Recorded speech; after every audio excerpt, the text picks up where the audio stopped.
हरे कृष्णा। सबको प्रणाम। वाञ्छा कल्पतरुभ्यश्च कृपा सिन्धुभ्येव च पतितानां पावनेभ्यो वैष्णवेभ्यो नमो नमः। ॐ अज्ञानं तिमिरन्धस्य ज्ञानञ्जनशलाकया चक्षुरुन्मीलितं येन तस्मै श्रीगुरवे नमः।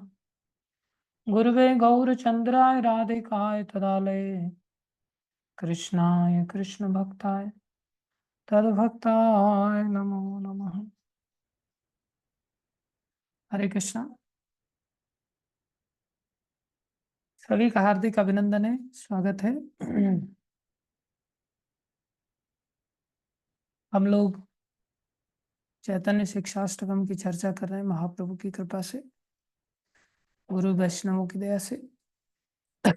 इसलिए इस संदर्भ में जो कुछ भी कहें, आप सभी भक्तों से निवेदन है, कृपा करके ध्यान से सुनिए।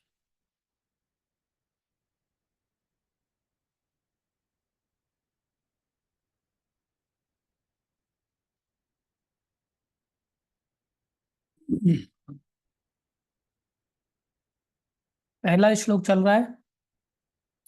चेतो दर्पण मार्जनम भव महादावाग्नि निर्वापनम श्रेय कैरव चंद्रिका वितरणम विद्यावधू जीवनम आनंदम अम्बुदिवर्धनम प्रतिपदम पूर्णामृतास्वादनम सर्वात्मस्नपनम परम विजयते श्री कृष्ण संकीर्तनम। श्री कृष्ण संकीर्तन, जिसके बारे में परम विजयते शब्द के द्वारा सूचित किया गया था। संकीर्तन के बारे में हमने चर्चा किया था कि कृष्ण को गाना, उनके नाम रूप गुण लीला धाम जन के रूप में गाना, किसी भी तरह से उनको गाया जाए और जब कोई गाए तो उसका परिणाम क्या होगा, बोले उसको 7 फलों की प्राप्ति होगी। इसलिए ये विशेष रूप से परम रूप से इसकी विजय है, स्वयं भगवान से बढ़कर है। भगवान से बढ़कर ये संकीर्तन में सब चीजें हैं। भगवान से बढ़कर भगवान का नाम है, भगवान से बढ़कर भगवान का रूप है, भगवान से बढ़कर भगवान के गुण हैं, भगवान से बढ़कर भगवान की लीलाएं हैं, भगवान से बढ़कर भगवान का धाम है और भगवान से बढ़कर भगवान के भक्त हैं। ये हमें हमेशा के लिए ध्यान रखना चाहिए। इसी कारण से इन सबको गाना मतलब कृष्ण को गाना है, और कृष्ण को गाना मतलब संकीर्तन है, और ऐसा संकीर्तन जिसकी की परम विजय है। साधारण विजय नहीं है, परम विजय है। परम विजय थे श्री कृष्ण संकीर्तनम। क्यों परम विजय है? क्योंकि 7 फल देता है। पहले फल की हमने चर्चा की थी। पहला फल है चेतो दर्पण मार्जनम, जो अपने आप में छोटा फल नहीं है, बहुत बड़ा फल है, जिसमें कि हम सब भगवान का हृदय में अनुभूति कर पाते हैं। हम ये समझ पाते हैं कि हम शरीर नहीं, आत्मा है। आत्मा का प्रकाश सर्वप्रथम चित्त में आता है और फिर चित्त चेतना को प्रकाशित करता है। आत्मा चेतना के रूप में जानी जाती है। प्रकाश मतलब चेतना। वो चेतना चित्त में दिखाई देती है। हालांकि चित्त जड़ है, लेकिन वो जड़ चित्त चेतन की तरह व्यवहार करने लगता है। क्यों व्यवहार करने लगता है? क्योंकि आत्मा का प्रकाश उसके अंदर प्रवेश कर गया है, उसने उसको ग्रहण कर लिया है। ऐसा बनाया ही गया है चित्त, जिससे कि आत्मा को, वो आत्मा के प्रकाश को स्वीकार कर सके। अभी जैसे ये कुर्ता जड़ है, लेकिन ये चेतन की तरह व्यवहार कर रहा है। क्यों व्यवहार कर रहा है? क्योंकि हमने इसको धारण किया है। ऐसे आत्मा ने चित्त को धारण किया है। एक प्रकार से चित्त ऐसा बनाया गया है। जब आत्मा के प्रकाश को चित्त धारण कर लेता है तो आगे चल करके फिर मन में वो चेतना चली जाती है। फिर मन से वो चेतना आगे बुद्धि में भी चली जाती है। फिर बुद्धि से वो चेतना आगे और अहंकार के रूप में प्रकाशित होने लग जाती है, और फिर वहां से ये चेतना हमारे शरीर, स्थूल शरीर में भी व्याप्त हो जाती है, और इस प्रकार से हम एक चेतन जीव की तरह व्यवहार कर पाते हैं। तो वो जो चित्त है, जो आज गंदगी से ढक गया है, जिसको कि चित्त प्रतिफलित नहीं करता। चित्त का काम है प्रतिफलित करना। कौन सी चीज को प्रतिफलित करेगा? जो चित्त के सबसे नजदीक होगी। सबसे नजदीक कौन है? सबसे नजदीक कृष्ण है, सबसे नजदीक स्वयं आत्मा है। तो आत्म साक्षात्कार को ही प्रतिफलित करेगी, किसी अन्य चीज को चित्त प्रतिफलित नहीं करेगा। तो बोले चित्त में तो ऐसा लगता है कि अंदर सपनों में स्त्री घूमती रहती है, स्त्री के सपने में पुरुष घूमता रहता है। तो चित्त में तो स्त्री पुरुष घूम रहे हैं, चित्त में तो पैसा धेला घूम रहा है, चित्त में तो मान प्रतिष्ठा घूम रहा है, ये सब चीजें चित्त में घूम रही हैं। ऐसा लगता है चित्त में यही सब चीजें प्रतिफलित हो रही हैं, रात को इन्हीं सब चीजों के सपने आते हैं। तो बोले हाँ, ऐसा हो सकता है, लेकिन वास्तव में वो प्रतिफलित नहीं हो रहा है, क्योंकि चित्त के ये सब चीजें इतना नजदीक हो ही नहीं सकती। चित्त के सबसे नजदीक जो वस्तु है वो तो आत्मा और परमात्मा भगवान श्री कृष्ण है। ध्यान दें, परमात्मा कोई और नहीं है। परमात्मा जब भी शब्द बोला जाएगा, समझ लेना चाहिए वो भगवान श्री कृष्ण को ही सूचित किया जा रहा है। तो चित्त के नजदीक में केवल कृष्ण है, चित्त के नजदीक में केवल आत्मा है, तो प्रतिफलित वही दोनों चीजें सबसे पहले होनी चाहिए। लेकिन वो प्रतिफलित होकर के दिखाई नहीं दे रही है हमें। चित्त के अंदर क्या दिख रहा है? अन्य संसार की चीजें दिख रही है, जो नजदीक नहीं है, जो बहुत दूर है। तो बहुत दूर की चीजें अंदर कैसे दिखाई दे रहे हैं? देखा जाए तो नजदीक चीजें शीशे के अंदर दिखाई देंगी, दूर की वस्तु कैसे दिखाई देगी? तो बोले दूर की चीजें दिखाई क्यों दे रही? बोले दूर की चीजें दिखाई नहीं दे रही हैं, दूर की चीजों ने जाकर के उस चित्त को ढक दिया है। अर्थात ये सब संसार की जो कृष्ण को छोड़ करके कोई भी वस्तु है, वो केवल और केवल गंदगी है। और वो गंदगी क्या करती है? धूल के रूप में, जैसे शीशे के ऊपर अगर धूल आ जाए तो शीशे में धूल प्रतिफलित नहीं होती, बल्कि शीशे की प्रतिफलन की क्षमता को नष्ट कर देती है, ढक देती है। तो संसार में स्त्री पुरुष, धन दौलत मान प्रतिष्ठा आदि, इन सब चीजों ने हमारे चित्त को क्या किया है? ढक दिया है। अब हमारा चित्त ढक गया है। अब जब चित्त ढक गया है, तो ऐसी स्थिति में ना तो ये सब चीजें प्रतिफलित होगा, और ना ही हम कृष्ण और आत्मा को प्रतिफलित होते हुए देख पाएंगे। तो समस्या क्या है? आवृतम ज्ञान मेतेन ज्ञानिनो नित्य वैरिणा। हमारा ज्ञान, हमारी चेतना शक्ति क्या हो गई है? ढक गई है। अब इस ढकी हुई अवस्था को कौन निकाल सकता है? इस परत को कौन हटा सकता है? इसको कौन साफ कर सकता है? बोले कोई साफ नहीं कर सकता सिवाय श्री कृष्ण के। हमारा वश ही नहीं है। अभी जैसे कोई कहे कि हाँ, सूर्य को बादलों ने ढक दिया है, तो क्या हम बादलों को बांस का डंडा लेकर के हटा सकते हैं? या सीढ़ी लगा करके उसको जा करके धकेल सकते हैं? या कुछ ऊपर ले जा करके कुछ बुलडोजर चला सकते हैं बांस वो बादलों के ऊपर? कुछ नहीं कर सकते। हम केवल और केवल प्रतीक्षा कर सकते हैं कि सूर्य देव ही उन बादलों को हटाएंगे, और कुछ नहीं कर सकते। ठीक वैसे ही भगवान श्री कृष्ण ही हमारे इस अज्ञान को दूर कर सकते हैं, हमारी इस गंदगी को हटा सकते हैं हमारे चित्त से, और कोई नहीं हटा सकता। ये बात हमें ध्यान रखनी होगी। तो भगवान श्री कृष्ण कैसे हटाते हैं?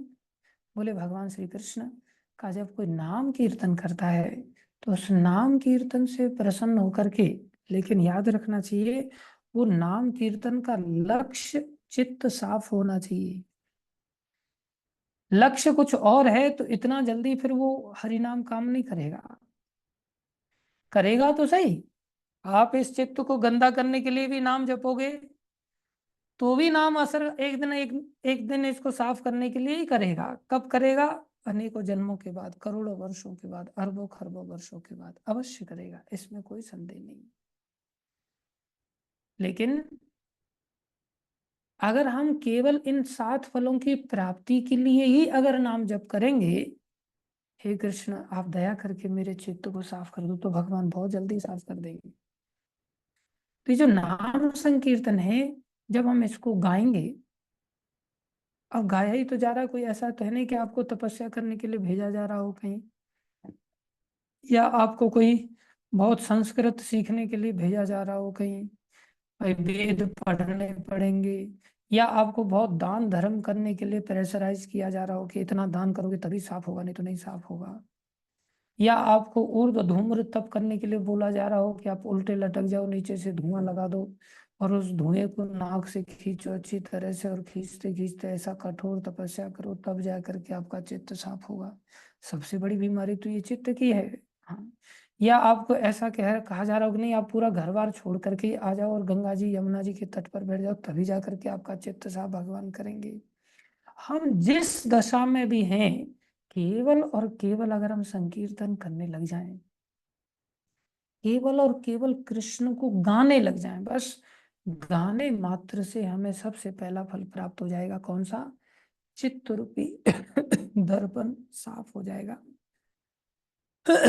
हाँ, इतना जरूर है कि अगर हम अन्य चीजों को स्वीकार करते हैं जो हमारे इस गाने के अनुकूल हैं, अभी जैसे टीवी चल रही है सामने और हमें बोला जाए चलो कृष्ण को गाओ, संकीर्तन कर लो, चित्त साफ हो जाएगा, तो सामने टीवी चल रही है, तो टीवी चलते हुए उसमें चित्रहार चल रहा है, उसमें फिल्मी गाने चल रहे हैं, और हम कृष्ण को गाने की अपेक्षा कर लें अपने आप से कि हम कृष्ण को गा पाएंगे, तो नहीं हो सकता, कठिन होगा।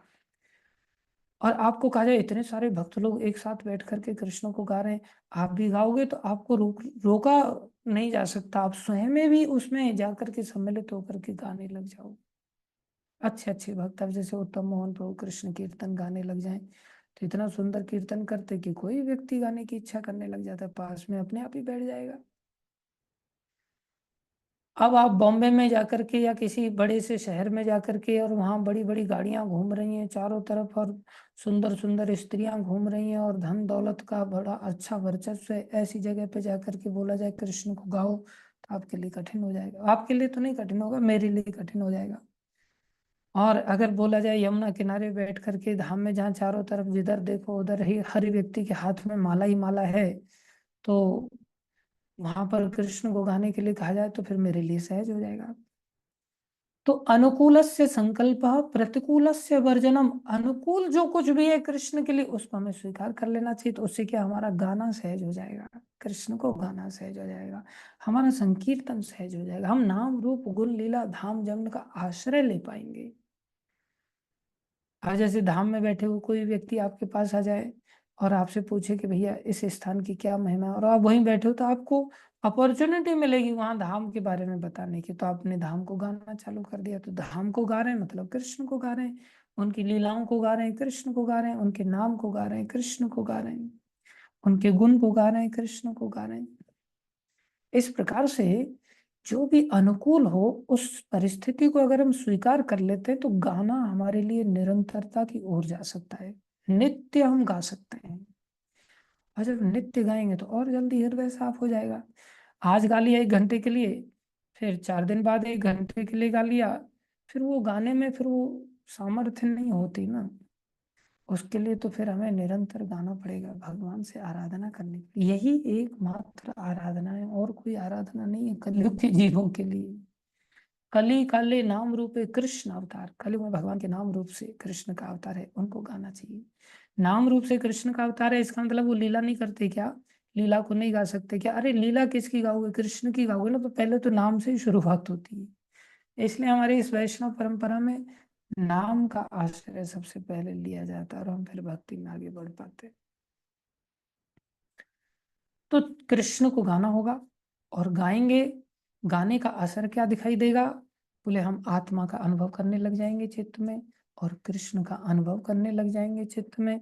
शुरुआत में जैसे जैसे मात्रा में साफ होगा, जैसे मान लो हल्का हल्का साफ हो गया, तो हल्के हल्के भगवान दिखेंगे, हल्की हल्की आत्मा की अनुभूति होगी। बिल्कुल साफ नहीं हुआ, चारों तरफ से गंदा है, तो बिल्कुल आत्मा अनुभूति नहीं होगी, बिल्कुल कृष्ण अनुभूति नहीं होगी। धीरे धीरे कृष्ण अनुभूति होती चली जाएगी, धीरे धीरे आत्म स्वरूप की अनुभूति होती चली जाएगी, जैसे कि ध्रुव महाराज को हुई थी। तो ये पहला फल है। अभी तक हमें ये पहला फल मिला नहीं, आइडियली देखा जाए, और अगर मिल जाता तो फिर हम तड़फते। जैसे ध्रुव जी को आ, जब भगवान हृदय में दर्शन दे रहे हैं, और हृदय में इतना, देखो वो सारी सृष्टि को वश में कर लेता है एक प्रकार से। भगवान को हृदय में दर्शन करते ही देखा जाए तो सारी सृष्टि उसकी इच्छा अनुसार कार्य करने लग जाती है। ध्रुव जी ने जैसे ही भगवान को हृदय में अंगीकार कर लिया, सारी सृष्टि की सांस रुक गई, क्योंकि भगवान ही से तो सारी सृष्टि चल रही है एक प्रकार से। तो सारी सृष्टि की सांस रुक गई, भगवान की लीला थी। अंत में सब देवता ब्रह्मा जी के पास गए, भगवान को सूचित किया, फिर ब्रह्मा जी के माध्यम से आगे जा करके फिर भगवान बोले, मैं जानता हूँ इसका कारण ध्रुव है, और मुझे अब उसको जाकर के मिलना पड़ेगा। देखो भगवान स्वयं गए एक प्रकार से ध्रुव को देखने के लिए, ध्रुव नहीं गए भगवान को देखने के लिए, वो तो गुरुदेव के आदेश पर वहां अपना भजन करते रहे। तो भगवान स्वयं गए। अब भगवान सामने खड़े हैं और ध्रुव जी देख नहीं रहे उनको। कैसे आश्चर्य की बात है। संसार में जिनसे सुंदर कोई नहीं, वो साक्षात भगवान सामने खड़े हैं और ध्रुव जी उनको देखना पसंद नहीं कर रहे। तो भगवान ने देखा, अच्छा ये मेरे ही स्वरूप को अपने हृदय में साक्षात देख ही रहा है खुद, तो जब इसको मैं हृदय में ही दिखाई दे रहा हूं तो ये आंख क्यों खोलेगा, इसको तो वहीं पर देखने से आनंद आ रहा है। जब ऐसी स्थिति देखी तो भगवान ने क्या किया, हृदय से भगवान ने अपने स्वरूप को अंतर्हित कर लिया, खींच लिया।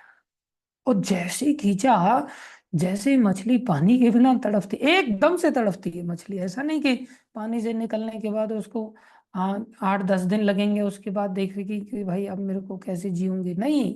पानी से निकालो, एकदम से तड़प करके मछली शांत हो जाती। उसको उसके बिना जीवन संभव ही नहीं हो पाता। अभी जैसे हम हैं, हमें पानी के अंदर अगर डाल दिया जाए तो ऐसा है कि हाँ 10 घंटे लगेंगे तड़पने के लिए। पानी के अंदर जैसे ही जाएंगे, तुरंत हमारे अंदर भय, तुरंत हमारी सांस रुकने लग जाएगी, हमारे लिए जीना मुश्किल हो जाएगा। ये नेचुरल है। ऐसे ही जब व्यक्ति भगवान का साक्षात हृदय में दर्शन करता है, चित्त जैसे ही मार्जित हो गया और भगवान की अनुभूति होने लगी, एकदम से उसके बिना फिर वो भक्त तड़पने लगेगा। ध्रुव जी एकदम से ऐसे तड़पने लग गए जैसे पानी मछली पानी के बिना तड़पती है। मैं सोच रहा था पानी मछली के बिना तड़पता है, ऐसा नहीं, मछली पानी के बिना जैसे तड़पती है। और टप से उनकी आंखें खुल गईं और अधीर हो गए।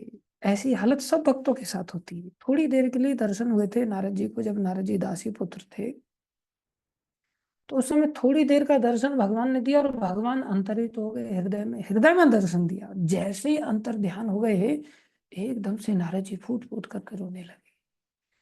और लाख प्रयास करने पर भी भगवान का पुनः दर्शन नहीं हुआ। एक झलक मात्र देखी, और उसके बाद जब रोते रहे रोते रहे रोते रहे, भगवान से फिर नहीं रहा नहीं गया। फिर भगवान प्रकट होकर के एक प्रकार से आकाशवाणी के माध्यम से बड़ी गंभीर आवाज में बोले, तुम अब दोबारा मेरा दर्शन साक्षात रूप से ऐसा नहीं कर सकते। बोले क्यों नहीं कर सकते? बोले अभी तुम्हारा चित्त गंदा है, इसको साफ करना करना पड़ेगा। तुम्हें आराधना करनी पड़ेगी, तुम्हें कृष्ण कीर्तन करना पड़ेगा। देखो ना नारद जी को कितना अच्छा लगता है कृष्ण कीर्तन। तो नारद जी ने उस झलक को पाने के लिए, जो उन्होंने हृदय में भगवान की दया से, कोई कहे पहले कैसे दिखा दिया, फिर उन्होंने, चित्त तो पहले भी गंदा ही था, बोले वो भगवान ने अपनी ओर से दया कर दी। और भगवान अपनी ओर से किसी के ऊपर भी दया कर सकते हैं, भक्तों के माध्यम से दया कर सकते हैं। भगवान किसी कंडीशन के अधीन नहीं है। लेकिन प्रोसेस यही है, ये ध्यान रखना। जैसे रामानुजाचार्य ने, हाँ, एक भक्त थे धनुर्धर स्वामी, उनके ऊपर दया करा दिया था भगवान से प्रार्थना करके। धनुर्धर स्वामी पहलवान थे, रेसलर थे एक प्रकार से, बहुत शक्तिशाली थे, अच्छा हट्टा कट्टा शरीर था उनका। तो उनकी शादी बड़ी सुंदर लड़की के साथ हो गई, और वो लड़की इतनी सुंदर थी कि उसको वो छोड़ ही नहीं पाते थे। होता है ऐसा कई बार।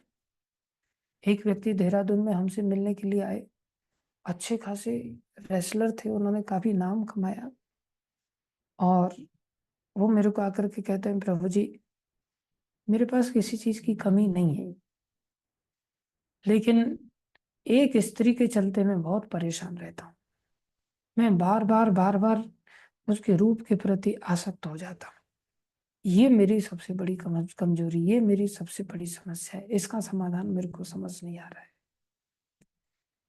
तो मैंने उनको धनुर्धर स्वामी की घटना बताई थी। तो धनुर्धर स्वामी, अब वो अपने आप में मूडी होते हैं, क्योंकि पहलवान है, ताकत है, तो कोई सामने उनको कौन रोकेगा। तो उनकी बड़ी सुंदर पत्नी थी, उस पत्नी को निरंतर वो देखते ही रहते थे। अब नाम कमा लिया था तो घर में किसी चीज की वैसे भी कमी नहीं थी। तो इतना देखते थे कि घर से पत्नी अगर बाहर जाए तो वो भी पीछे पीछे साथ में बाहर जाते थे, और उल्टे पैर चलते थे पत्नी के सामने, जिससे कि पत्नी का चेहरा दिखाई देता रहे। उनकी पत्नी भक्त थी। एक दिन पत्नी रंगनाथ स्वामी भगवान के, नारायण भगवान के दर्शन करने के लिए चली गई। तो श्री रंगम में रंगनाथ भगवान है, वहां रामानुजाचार्य महंत थे उस मंदिर के। तो श्री रंगम में जब वो चली गई, रंगनाथ भगवान के दर्शन करने लगी, तो उनको तो दर्शन से कोई लेना देना नहीं था, धनुर्धर स्वामी को। वो सामने जाकर के अपनी पत्नी के खड़े हो गए। अब पत्नी भगवान के दर्शन कर रही है, और उसके सामने जाकर के पत्नी को देखने के लिए खुद खड़े हो जाए, तो एक प्रकार से भगवान की ओर पीठ करके खड़े हो गए। और जब भगवान की ओर पीठ करके खड़े हो गए, तो ये सारा दृश्य दर्शनार्थियों ने देखा कि कैसा आदमी है ये। सारा लोग आकर के भगवान के दर्शन कर रहे हैं, और ये अपनी पत्नी के दर्शन कर रहा है। ये बात, और भगवान की ओर तो पीठ करना नहीं होता, ये तो अपराध हो जाता है। बहुत सारे लोग, मूर्ख लोग, जानते नहीं है। कई बार भगवान के मंदिर में जाते हैं और भगवान की ओर पीठ करके भगवान के साथ में लेकर के अपनी सेल्फी लेने का प्रयास करते हैं। ये अपराध हो जाता है। भगवान की ओर पीठ नहीं करनी चाहिए। मतलब अपने आप को सोचते हैं अब हम भगवान के बराबर के हो गए, इसलिए भगवान के साथ में सेल्फी ले लेते हैं। अरे तुम्हारी औकात को याद रखना चाहिए। तो भगवान की ओर पीठ करके खड़े, समाचार पहुंचा रामानुजाचार्य के पास। रामानुजाचार्य आए, आकर के देखा, ओहो ये तो रूपासक्त व्यक्ति है, इसकी तो रूप के प्रति बहुत ज्यादा आसक्ति है। अगर इसको कृष्ण का रूप दिखा दिया जाए तो ये तो कृष्ण को कभी छोड़ेगा ही नहीं। तो वो आए, बोले भैया तुम ऐसे क्यों खड़े हो, तुम भगवान के दर्शन करो। बोले मुझे दर्शन वर्शन से कोई लेना देना नहीं, देख नहीं रहे मेरी पत्नी कितनी सुंदर है, मैं तो दर्शन कर ही रहा हूँ ऑलरेडी। कितना आनंद आ रहा है, आप लोग भी देखो, बोले मेरी पत्नी को कितनी सुंदर लग रही है। इससे बढ़िया रूप और कौन सा होगा संसार में, किसको देखूं मैं। तो ये सुनकर के रामानुजाचार्य हैरान हो गए कि देखो, ये अपनी पत्नी को ही सबसे ज्यादा सुंदर मान रहा है, इसको भगवान की सुंदरता का आभास ही नहीं है। तो उन्होंने पूछा कि अगर तुम्हारी पत्नी से कोई ज्यादा सुंदर हुआ तो। बोले फिर मैं उसको देखूंगा, इसको छोड़ दूंगा। तो बोले घूमो, मैं तुम्हें भगवान की सुंदरता दिखाता हूँ। उधर उन्होंने भगवान से प्रार्थना किया, प्रभु इसको एक झलक दिखा दो। जैसे ही प्रार्थना किया, भगवान का हम जो दर्शन करते हैं, हम दर्शन करते हैं मूर्ति रूप में। हम मन में धारणा हमारी बैठी रहती है, तो पत्थर हैं, लकड़ी हैं, चित्र हैं, हम इस धारणा से दर्शन करते हैं। तो हमारी जब वही धारणा है, तो भगवान भी उसी धारणा के अनुसार दर्शन देते हैं। ये गीता में भगवान का वचन है, ये यथा माम प्रपद्यन्ते ताम तथैव भजामि हम। जो मेरा जिस भाव से आश्रय लेता है, मैं भी उसके साथ उसी भाव से रिएक्ट करता हूँ। जो साक्षात रूप से इतना विश्वास करेगा, तो मैं उसको उस रूप से दर्शन देता हूँ। तो यहाँ तो ये योग्य तो नहीं है, काम आदि से, क्रोध आदि से इनका हृदय एक प्रकार से दूषित है। लेकिन उस स्थिति में आचार्य ने प्रार्थना किया, जब आचार्य ने प्रार्थना किया, तो भगवान को वो साक्षात दर्शन देना पड़ा। अहेतु की कृपा किया, बिना किसी कारण की कृपा किया। और जब साक्षात भगवान के उन्होंने दर्शन किए, वो दर्शन को देख करके पागल हो गए। इतना अद्भुत दर्शन, भगवान ने एक ही झलक दिखाया थोड़ी देर के लिए। अब तो वो दर्शनों के प्रति इतने लालायित हो गए, बोले मेरे को अभी ये दर्शन करने हैं, कैसे भी करके। बोले अब ऐसे नहीं होंगे, तुम तो कह रहे थे तुम्हारी पत्नी से और कोई सुंदर है ही नहीं। फिर उन्होंने देखा कि पत्नी तो भक्त थी, पत्नी को उन्होंने त्यागा तो नहीं, लेकिन वो खुद भगवान की भक्ति में डूबने लगे। उन्होंने रामानुजाचार्य को गुरु बना लिया। बोले मेरे को ये दर्शन कराओ, मैं और कुछ नहीं देखना चाहता। बोले अब ये माला ले लो और इस प्रकार से तुम भगवान को गाना चालू कर दो, भगवान को जपना चालू कर दो। तो उन्होंने कृष्ण भक्ति सिखाया, और सिखाया तो आगे चल करके बड़े महाभागवत वैष्णव बने, कृपा पात्र बने रामानुजाचार्य की। और उनकी दया से भगवान के फिर उनको दर्शन हुए। ऐसे ही नारद जी को थोड़ी सी झलक दिखाया कृपा करते हुए, और आगे चल करके पूरा जीवन उस झलक को पाने के लिए। देखो भगवान की अद्भुतता है ही। और याद रखो, कोई व्यक्ति ऐसा सोचे कि यार मेरे को जब भगवान शुरुआत में झलक दिखाएंगे तब मैं जीवन समर्पित करूंगा भक्ति करने के लिए, नाम जप करने के लिए, वो झलक जरूरी नहीं कि ऐसे ही दिखाई दे। वो झलक को हम भक्तों के माध्यम से, कथाओं के माध्यम से भी हृदय में अनुभव कर सकते हैं। जब भक्त लोग कथाएं करते हैं तो कई बार ऐसी झलक हृदय में बैठ जाती है, ऐसा भाव उदय होता है कि आदमी सोचता है यार कुछ नहीं अब संसार में, अब मुझे भक्ति ही करनी है बस, संसार के सब झमेलों के चक्कर में नहीं फंसना है। कई बार ऐसा भक्तों का प्रभाव होता है। होना चाहिए सच्चा भक्त। अब मेरी तरह कोई ठगत होगा तो वो व्यक्ति कैसे उस व्यक्ति को इतना प्रभावित कर सकता है। लेकिन जो सच्चे भक्त होते हैं ना, उनका उनका भी दर्शन प्रभावित कर देता है व्यक्ति को, क्योंकि वही भगवान के सदृश बन जाते हैं, भगवान के जैसे बन जाते हैं। याद रखना, भगवान नहीं बनते, भगवान जैसे खींच लेते हैं सबको, ऐसे ही भगवान के भक्त भी आकर्षक हो जाते हैं, वो भी खींच लेते हैं। तो ये प्राय भक्तों की सामर्थ्य होती है। जब हम भक्तों के सानिध्य में आते हैं तो उनसे लीला सुनते हैं, कथा सुनते हैं, उनके व्यवहार को देखते हैं, तो हमारे मन में भी ऐसा जाता है ये सबसे बेस्ट जीवन है। बोले संसार का जीवन हर तरह का देख लिया, लेकिन वो किसी काम का नहीं है। वो व्यक्ति सोचता है ये कैसे बनूंगा, तो फिर माला थमा दी जाती, भैया ये माला पकड़ो, कृष्ण को गाओ, सुबह मंगल आरती 4:30 से ही गाना चालू कर दो। तो लोग ऐसे ही थोड़ी गाते हैं, उनको कुछ ना कुछ हृदय में ऐसा स्वाद मिला होता है शुरुआत में भगवान के अहेतु की कृपा से। कई बार भक्त लोग सपने में दर्शन दे देते हैं, कई बार भगवान साक्षात रूप से सपने में दर्शन दे देते हैं, तो भक्त का विश्वास बढ़ जाता है। वो सोचता है अब मेरे को अंततः ऐसा दर्शन पाना है कि वो सपना कभी टूटे ही नहीं, भगवान के दर्शन कभी छूटे ही नहीं। उसके लिए फिर भक्त सब कुछ करने के लिए तैयार हो जाता है। देखो ना, सनातन गोस्वामी जब करते हैं और जब करते करते साक्षात भगवान की लीला का दर्शन कर रहे हैं, और अचानक से वो लीला बंद हो गई, छटपटाने लग गए मछली की जैसे पानी के बिना तड़पती है। आप अपने भाई से पूछने लगे, रूप गोस्वामी के साथ ऐसा हुआ, सनातन गोस्वामी से रूप गोस्वामी पूछ रहे हैं, भैया मेरे को भगवान के अब साक्षात लीला दर्शन बंद हो गया, क्या कारण है। बोले जरूर किसी भक्त के प्रति अपराध हुआ होगा। अच्छा, क्या कर सकते हैं। बोले उस अपराध का मार्जन करने के लिए भक्तों को फीस्ट कराना चाहिए, तुम्हें भंडारा करना चाहिए। फिर बड़ा सुंदर प्रसाद वितरण का कार्यक्रम हुआ, लोगों ने प्रसाद वितरण किया। तब एक वैष्णव प्रसाद खाने के लिए नहीं आए।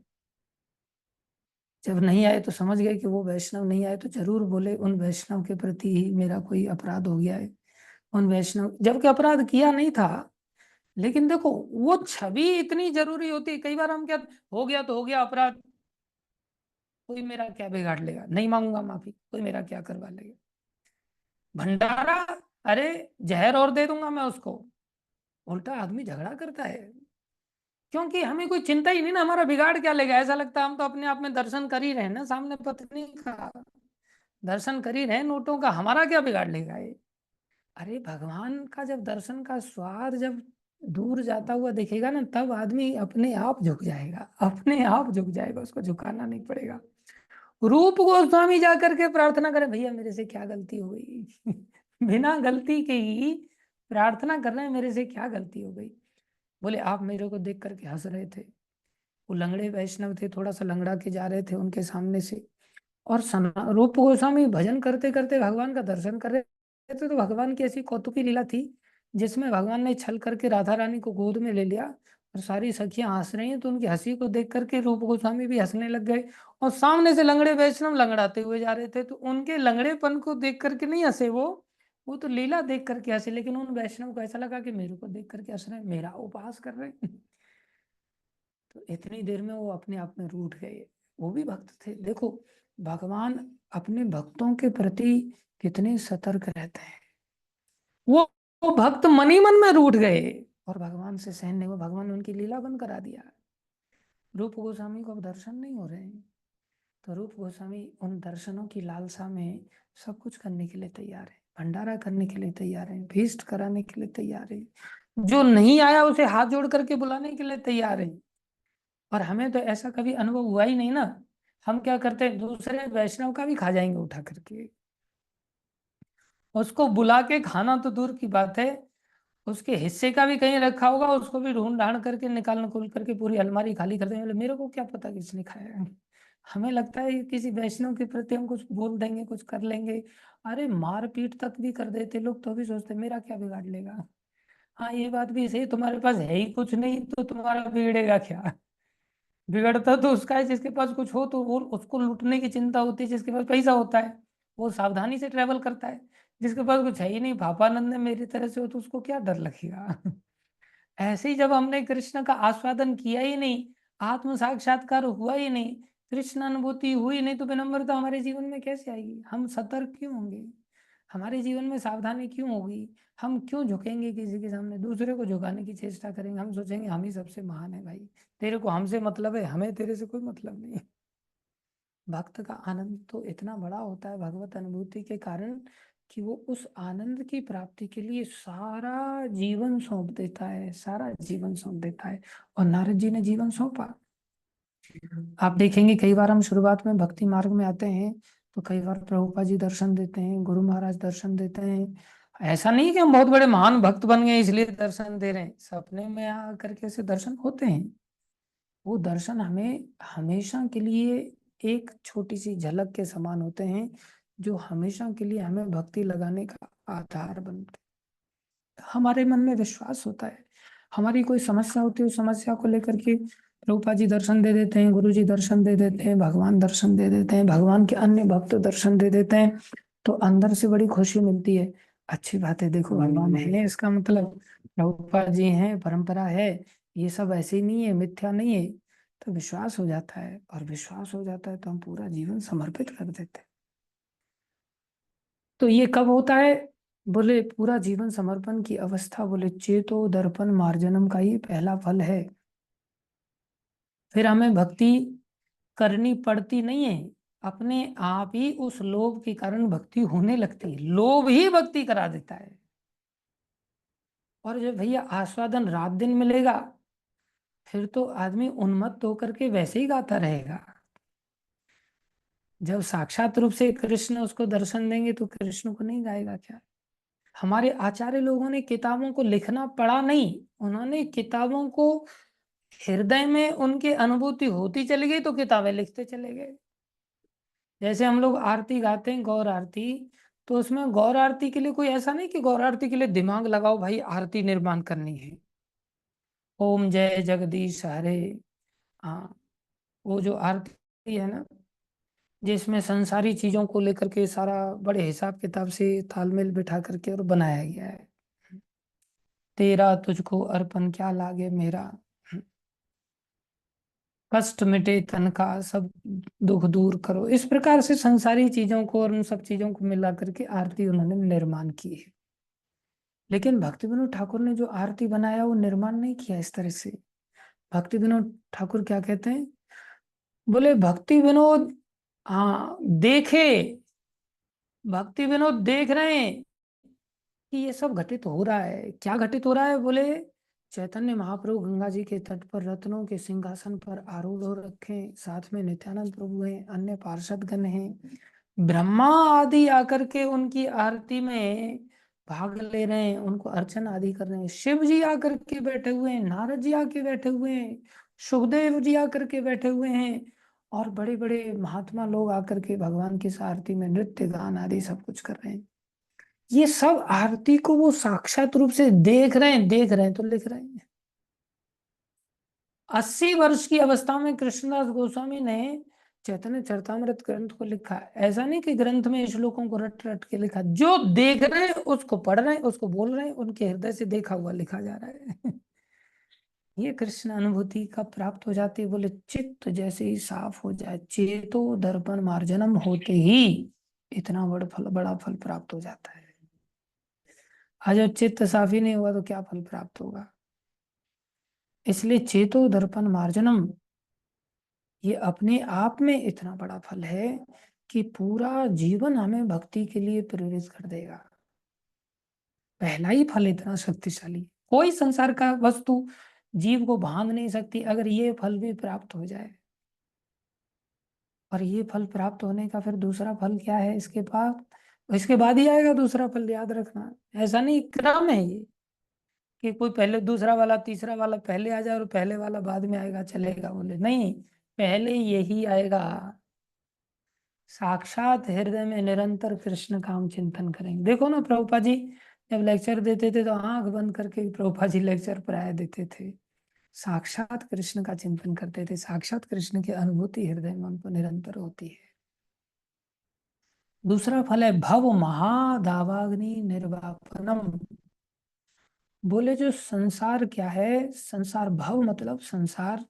आशा करते पहला फल आपको अच्छी तरह से समझ में आ गया होगा। चेतो दर्पण मार्जनम, चित्त एक दर्पण है जिसका कि मार्जन होने पर सबसे नजदीक जो आत्मा है, आत्मा के साथ ही भगवान परमात्मा श्री कृष्ण है, और इन्हीं का प्रतिफलित सबसे पहले होगा। अगर हमें कृष्ण और आत्मा का साक्षात्कार नहीं हो रहा है, समझ लो हमारा चित्त गंदा है। चित्त में फिर संसार का अनुभूति होगा। संसार की अनुभूति प्रतिफलन के रूप में नहीं होगी, क्योंकि संसार की वस्तुएं सब बहुत दूर की चीज हैं। ये अनुभूति गंदगी के रूप में होती है हमको, क्योंकि अब हमें चित्त ही नहीं दिख रहा है। अब देखो ना, वर्तमान में संसार में कितने लोग हैं, जब चित्त ही नहीं दिख रहा है तो उनको मन बुद्धि अहंकार इसका कैसे अनुभव होगा कि भाई हमारा मन भी है, हमारी बुद्धि भी है, हमारा अहंकार भी है, चित्त भी है, इनका आपस में संबंध, इन सब चीजों का कोई ज्ञान नहीं होगा उनको। सतोगुण रजोगुण तमोगुण संसार की सृष्टि का प्रक्रम, कोई चीज का ज्ञान उनको नहीं हो सकता। सबसे पहले ज्ञान हमें चेतो दर्पण मार्जनम के माध्यम से ही होगा, और कोई दूसरा उपाय नहीं है। वहां तक जब हम पहुंचेंगे तब फिर सब चीजों का ज्ञान हमेशा के लिए हो जाएगा। तो याद रखें, अभी हमारा सबका चित्त गंदा है। कई बार कहते हैं मैं तो मन से बिल्कुल साफ हूं। साफ हो तो फिर तो कृष्ण का दर्शन कर रहे होंगे आप, फिर तो आत्मा का अनुभव हो रहा होगा आपको। कह देना आसान है, मैं तो मन का बिल्कुल साफ हूं। हम सबके मन, हाँ पता नहीं आपका साफ होगा, हो सकता है आप साक्षात दर्शन करते होंगे। मेरा मन तो भाई बहुत गंदा है। मेरे मन में तो निरंतर काम क्रोध लोभ मोह मद मत्सर ईर्ष्या दंभ कपट, और ये अलग अलग वैरायटी के रूप में भी। कई बार होता है ना, कोई कहे मेरे पास मिठाई है, लेकिन मिठाई एक टाइप की नहीं, मिठाई तरह तरह की है बोले। ऐसे ही मेरे पास अहंकार भी एक तरह का नहीं है, कई तरह का अहंकार है, कई तरह का काम है, कई तरह का क्रोध है। एक होता है क्रोध ऊपर ऊपर से दिखाने वाला, वो इतना सामर्थ्यशाली नहीं होता। अंदर वाला क्रोध बड़ा भयानक होता है। मेरे अंदर वो अंदर वाला क्रोध है जो ऊपर से दिखाते नहीं। तो ऐसे बहुत सारी वैरायटीज हैं। ये दर्शाता है कि मेरा चित्त गंदा है। इस चित्त को अगर साफ करना है तो एकमात्र उपाय है श्री कृष्ण संकीर्तन, कोई दूसरा उपाय नहीं। सुखदेव गोस्वामी ने ये बात सिद्ध कर दिया, परीक्षित महाराज को बताया। बोले कली दोषे निधि राजन, कितनी भी गंदगी क्यों नहीं हो, एक खजाना खान भर करके गंदगी क्यों नहीं हो। बोले खान भरी है गंदगी से, जैसे मेरा हृदय खान की तरह भरा पड़ा है गंदगी से। बोले वो गंदगी भी कली दोषे निधि राजन अस्ति ही एक महान गुना, इस कलयुग में एक महान गुण है, कीर्तना देव कृष्णस्य, कृष्ण कीर्तन करने से मुक्त संगा परम ब्रजेत, कोई भी व्यक्ति मुक्त हो सकता है इस सब गंदगी से। ये चेतो दर्पण मार्जनम रूपी पहला फल है। दूसरा फल है भव महादावाग्नि निर्वापनम। निर्वापनम मतलब निर्वाण हो जाता है, मुक्ति हो जाती है, छूट जाते हैं। किस चीज का निर्वापन हो जाएगा? अग्नि, आग खत्म हो जाएगी। कौन सी आग है भाई? दावाग्नि। साधारण आग नहीं है, दावाग्नि मतलब जंगल की आग। जंगल की आग को फायर ब्रिगेड की गाड़ियों से नहीं बुझाया जा सकता। जंगल की आग को नीचे तो छोड़ दो, ऊपर से हेलीकॉप्टर से भी लोग पानी की वर्षा करते हैं, उससे भी नहीं बुझाया जा सकता। इसे जंगल की आग कहते हैं। जंगल में आग प्राय दो बांसों के रगड़ा लगने से और आग पैदा हो जाती है। और ये आग इतनी दूर दूर तक फैलती है और इतनी भयानक हो जाती है कि जानवरों को भाग करके जान बचाने का भी मौका नहीं मिलता। कितने सारे जानवर बेचारे मारे जाते हैं। हाँ, अमेजोन के जंगलों में आग लगी थी रिसेंटली, कुछ समय पहले। कितने जीवों की, बेचारे लाखों जीवों की हत्या हो गई। चलने फिरने वाले जीवों की हत्या हो गई। चारों तरफ से आग ने घेर लिया। क्यों आग ने घेर लिया? बांसों के रगड़ा लगने से वो बांसों में आग पकड़ लेती है। और वो बांस, फिर बांस पैक रहता है ना, उसमें आग लगती है तो फिर अंदर धुआं क्रिएट होता है, उसके कारण गैस बनती है तो बांस फटता है। पता नहीं आप लोगों ने ऐसा अनुभव किया है कि नहीं किया है। पहले गांवों में छप्पर होते थे, छान होती थी, झोपड़ी होती थी, तो वो बांसों की बनती थी। हमारे गांव में, हमारे घरों में ऐसा हुआ करता था। तो बांसों की जो झोपड़ी होती थी, उसमें अगर कभी आग लग जाती थी तो बाकी दूर दूर के घर वाले लोग, सबके ही आस पड़ोस में छप्पर होते थे, तो सब बाल्टी ले लेकर के अपने घरों की रखवाली के लिए भागते थे। क्यों? हमने देखा एक छप्पर में आग लगी और उसमें बांस फट फट करके दूर भागे। इतना दूर जाता है जैसे तीर जाता है धनुष से निकल करके। ऐसे जलता हुआ बांस दूसरे के छप्पर पे जाके गिर जाता है कई बार, और दूसरे की आग लग जाती है। इस प्रकार से ये आग बड़ी तेजी से फैलती है। तो जंगल की जो आग है, जहाँ दुनिया भर के बांस रहते हैं, बोले उन बांसों के फटने के कारण इतना तेजी से फैलती है, वो बड़ी भयानक होती है, उसको फिर रोक पाना मुश्किल हो जाता है। बोले केवल दावाग्नि है क्या? जंगल की आग ही है क्या? बोले नहीं, जंगल की आग ठीक है। जंगल की आग को इन सब चीजों से नहीं बुझाया जा सकता, लेकिन बरसात से तो बुझाया जा सकता है। बोले हाँ, बरसात से बुझाया जा सकता है। लेकिन भैया ये जो काम अग्नि है, क्रोध अग्नि है, लोभ अग्नि है, दंभ अग्नि है, काम क्रोध मोह अग्नि है, ये सब जो अग्नियां हैं, ये कितनी भयानक है। बोले दावाग्नि नहीं है, अग्नि ही नहीं है, दावाग्नि भी नहीं है, भव महादावाग्नि इतनी भयानक है कि दावाग्नि कहकर के पेट नहीं भरा, महादावाग्नि बोला गया। मतलब जंगल की आग का भी बाप। अगर जंगल की आग जैसी होती तो बरसात में निकल करके हम भी अपने हृदय में इस आग को बुझा लेते बरसात से, क्योंकि जंगल की आग बरसात से बुझ जाती है। लेकिन हमारी आग इस संसार की बरसात से नहीं बुझने वाली। काम अग्नि बरसात में जाकर के बुझ जाएगी क्या? क्रोध अग्नि बरसात में जाकर के खड़ा कर देने से बुझ जाएगी क्या? कोई व्यक्ति को क्रोध आ रहा है और घर से धक्का मार करके उसको बरसात में बाहर निकाल दो, बोले तो शांत होकर क्या जाए, और ज्यादा भयानक क्रोध आ जाएगा। बरसात इस अग्नि को नहीं बुझा सकती। जंगल की आग को बुझा सकती है, जबकि जंगल की आग में कोई समाधान नहीं होता पेड़ के पास। वो तो भगवान की दया है कि अपने आप वर्षा हो जाए। ये नहीं है पेड़ चिल्लाए अरे अरे जल्दी से, बोले पानी पानी इधर उधर का छोड़ो, बोले वर्षा चालू करो, तो वर्षा कैसे? उसके हाथ में थोड़ी रिमोट किसी के हाथ में कि वर्षा चालू हो जाएगी। वर्षा तो भगवान की दया पर निर्भर करती है। भगवान दया करेंगे तो वर्षा होगी। दया नहीं होगी किसी पेड़ पर तो तड़ तड़ तड़ तड़ तड़ तड़ करके बेचारा पेड़ जलता चला जाएगा, उसकी कोई रक्षा नहीं कर सकता। ऐसे ही हम सब। अब बताओ, हमारी आग तो वर्षा से भी नहीं बुझेगी, तो इस आग को बुझाएंगे कैसे? परिणाम क्या है? बोले अनेक जन्मों से, अनेक जन्मों से ये आग में हम सब पेड़ की तरह जलते आ रहे हैं, जलते आ रहे हैं। और इसका कोई समाधान ना पैसे से। पैसा तो बहुत छोटी चीज है, इन सब चीजों से तो उल्टा और आग भड़कती है। कोई व्यक्ति सोचे हाँ घी डाल करके आग को बुझा देते, घी से आग बुझेगी थोड़ी भाई, घी से तो आग और भड़केगी। कोई संसार की वस्तु नहीं जिससे इस आग को शांत किया जा सके। कौन शांत कर सकता है फिर? बोले महादावाग्नि निर्वापनम, इस जंगल की आग से भी भयानक आग, जिसकी वजह से आदमी एक बार नहीं अनंत बार जलता है।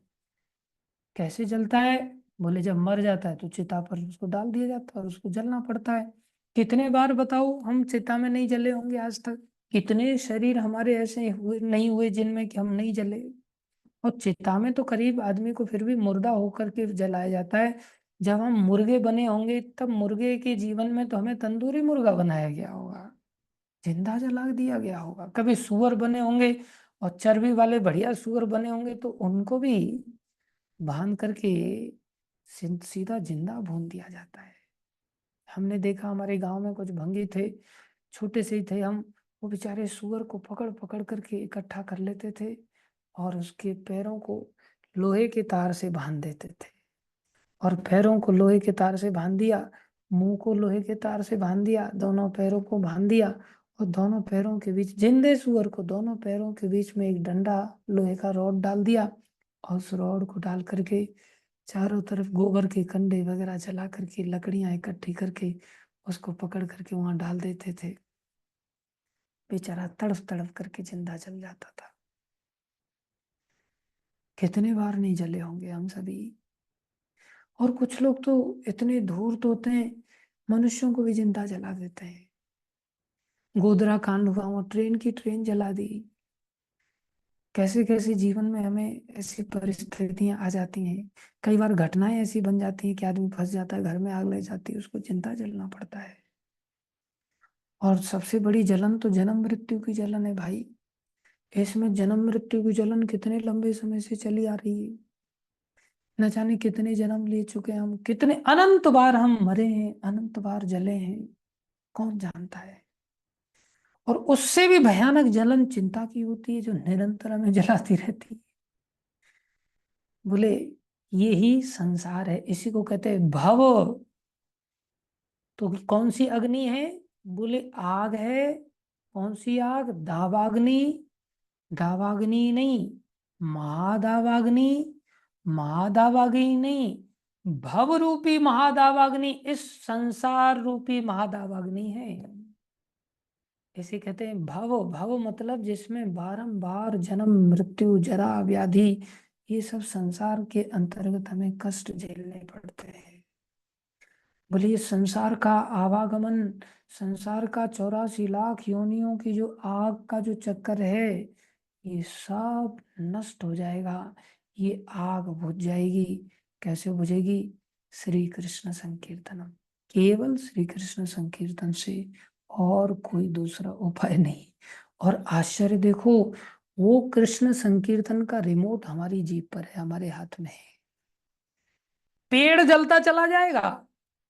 और ये भी ध्यान दो, ये रिमोट किसी दूसरे शरीर में नहीं है, केवल और केवल मनुष्य शरीर में ही हमारे पास ये रिमोट है। हम चाहे तो मनुष्य शरीर में कृष्ण कीर्तन कर सकते हैं, कृष्ण नाम का आश्रय ले सकते हैं। किसी दूसरे शरीर में ये भी रिमोट हमारे हाथ से चला जाएगा और फिर हमें अनंत काल तक जलते रहना पड़ेगा, जलते रहना पड़ेगा। कोई और उपाय हमारे पास नहीं होगा।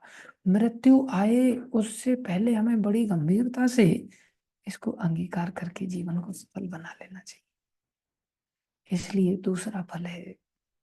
लेकिन ये दूसरा फल तभी मिलेगा जब पहला फल हमें मिल जाएगा। पहला फल चित्त में जितनी अनुभूति होती चली जाएगी, उतना ही आगे दूसरा फल हमारे चित्त में चिंता की आग, काम की आग, क्रोध की आग, लोभ की आग, मोह की आग, हम सब आज भी अनुभव करते होंगे इस बात को। पहले की अपेक्षा हमारा काम कम हो गया होगा। किसी को बोलो तेरे अंदर बड़ा काम भरा है, निकाल इसको, ऐसे कैसे निकाल देगा? किसी के माई के लाल की ताकत थोड़ी कि काम निकल जाएगा। आप उसे चारों तरफ घेर घार के भी रखोगे ना तो भी नहीं निकाल सकता। वो अन्य आर्टिफिशियल मीन्स अपनाएगा उस काम की संतुष्टि के लिए। क्या क्या लोग नहीं करते। लेकिन अगर कृष्ण कीर्तन किया जाए, कृष्ण कीर्तन में लगा दिया जाए दूसरे लोगों को, तो ये अपने आप आग शांत हो जाती है। नहीं तो भैया सत्संग में बैठे हुए हैं तो वो भी आग जलती रहती है, बैठे कथा सुन रहे हैं लेकिन नजर दूसरी जगह जा रही है। इस तरह से बैठते ही हैं जिससे कि आमना सामना काम अग्नि की शांति के लिए स्त्री पुरुष के दर्शन होते रहें। ये शांत नहीं होती काम अग्नि आसानी से, ये तो सबसे आखिरी में जाकर के शांत होती है। इसलिए ये शांत होगी, अवश्य शांत होगी केवल कृष्ण कीर्तन करने से। इसलिए अच्छा जप करें, अच्छा कीर्तन करें, अच्छा लीला गान करें, जो कुछ भी करें, नाम रूप गुण लीला धाम जन, इन सब का गाना चालू करें और इससे हमारा दूसरा फल भी प्राप्त हो जाएगा। भव महादावाग्नि निर्वापनम। कितने बार हमने इस मंत्र को बोला होगा लेकिन हमें याद ही नहीं होगा कि ये फल का मीनिंग क्या है। लेकिन महाप्रभु कृपा करके परंपरा के माध्यम से हम सभी को इस फल को समझा रहे हैं। हम सबको इस फल को बहुत अच्छी तरह से समझना चाहिए। इतना इतना मतलब भयानक स्थिति से भी ये हरिनाम हमें निकाल सकता है और कोई दूसरा नहीं निकाल सकता। धन्यवाद सभी का धैर्य पूर्वक श्रवण करने के लिए। कल तीसरे फल की चर्चा करेंगे। बोलो श्री चैतन्य शिक्षाष्टकम की जय, जगत गुरु श्री प्रभुपाद की जय, श्री गुरु महाराज की जय, अनंत कोटि वैष्णव वृंद की जय, आप सब भक्तों की जय जयकार। हरे कृष्ण। किसी का कोई प्रश्न है तो पूछ सकता है, एक प्रश्न ले सकते हैं हम। कुछ समझ में नहीं आया हो किसी के, वैसे तो सब सरल ही था।